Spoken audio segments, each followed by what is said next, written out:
Nu, tai sveiki prisijungiai dar vieną mano vaizdo įrašą ir šiandien aš perbėgsiu savo naujienas portfelyje.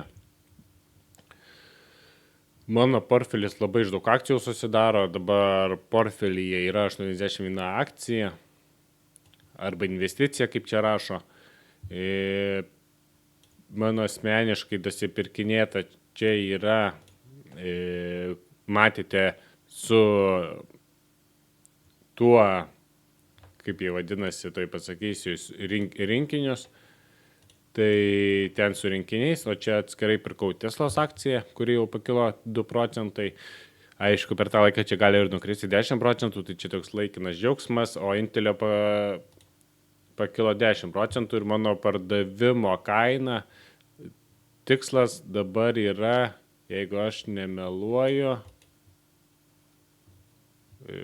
man kitam kompiuteriui truputėlį kitaip rodo, eina linija pabrėžiot.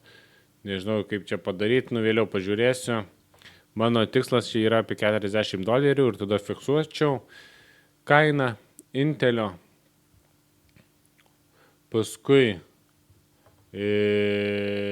Teslos akciją laikysiu ilgai ir nuobodžiai. Mano nuomonė, Teslos akcija turėtų augti toli gražu iki kosminių, nežinau kur, dar dasipirkinėsiu, jeigu viskas gerai. Aišku, jeigu jinai bus pliusė, tai bus abydna apsipirkinėti.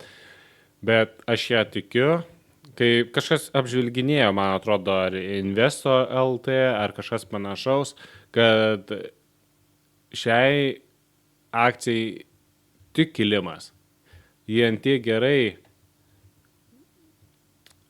viskas, padaryta, kad neįsiskolinimų daug, viskas visą laiką kyla.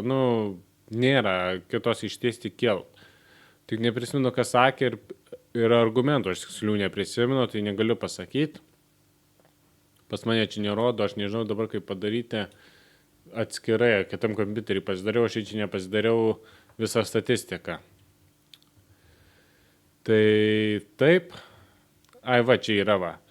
Pajamos visą laiką kyla ir stipriai kyla, grinosios pajamos irgi kyla, tai nėra jai kur nekilti, yra tik galimybė kilti ir manau, čia tik paprasčiausia maža korekcija buvo į viršūnę, tai tikrai jos ir neparduosiu.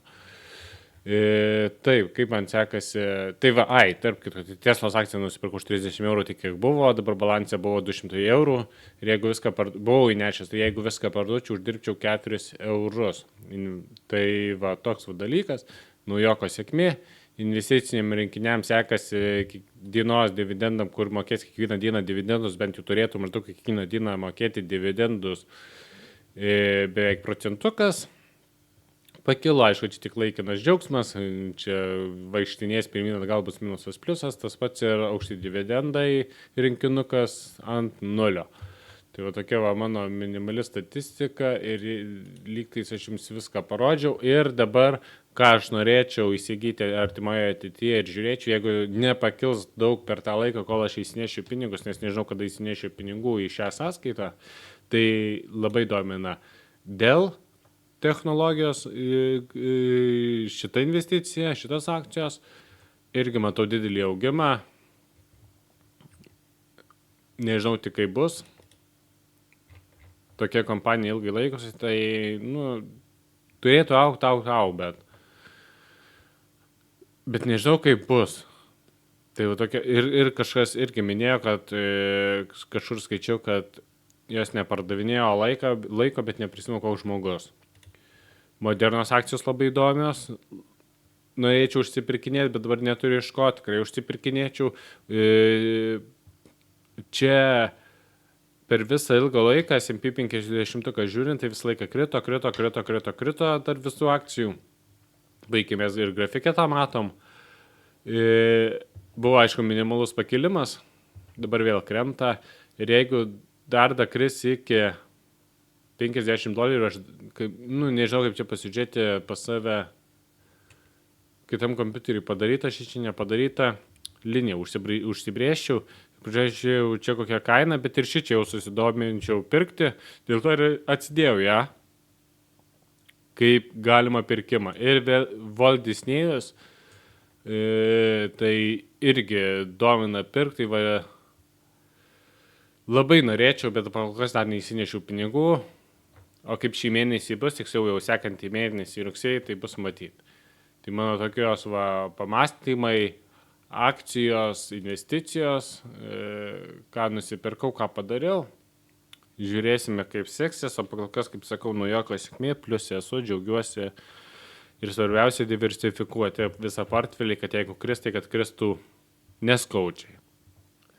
Ir čia jokie ne finansiniai patarimai, kaip visą laiką sakau, tiesiog mano pastebėjimai, įžvalgos, nieko daugiau nesidalinu, tai kam aktualu, kam įdomu, pasiekit, like, subscribe, ir ką, iki sekančio karto.